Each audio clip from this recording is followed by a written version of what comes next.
I agree that Real Wars had a lot better of an episode this week than last. It's probably one of the best episodes, which is funny because usually the swimsuit episode or the beach episode is the worst episode. It usually is in most animes, but in this case, from what we've seen so far, it came early and they didn't actually show too much fan service. Like, there were a lot of bathroom scenes and stuff, but it wasn't fan service toward headed type of fan service. So, in other words, I'm not saying that the fan service wasn't there. I'm just saying that it wasn't as plentiful as it usually is for a beach episode. And for Whale Wars.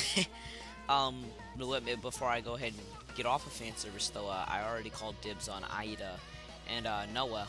Just so you know, so get off of my harem. You ain't got shit on this. In short, there's like this celebrity, or she's a J-pop star. Her name is Noah. I don't remember her first name.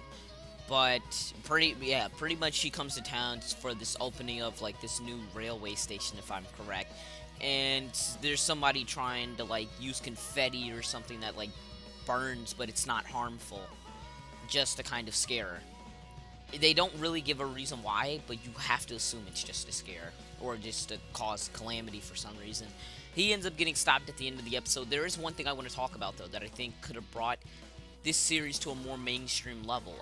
When Takayama got stabbed, he said it hurt, but there was no blood shown.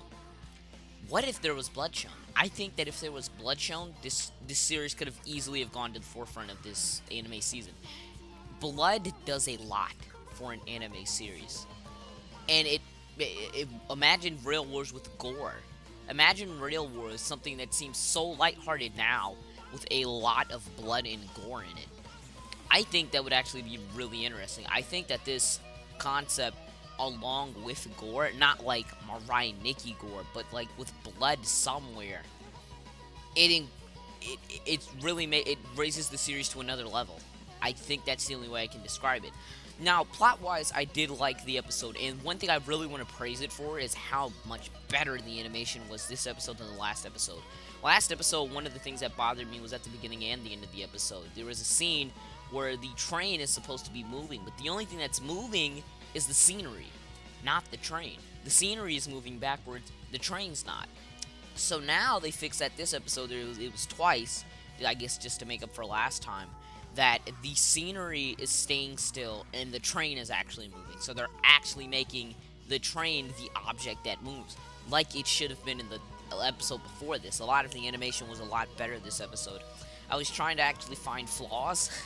I didn't find it many, to be honest, and it was kind of a beach episode. It wasn't a completely full-out beach episode, but it's a beach episode. But that's about it. Anyways, thank you guys for watching. Oh, one more thing. Iwazumi. How many times did they bring him up this episode? 5 to 6. Who had the best scenes this episode? Iwazumi. What did I say last week? They need to show more of Iwazumi. I called it. His scenes alone were the best part of the episode.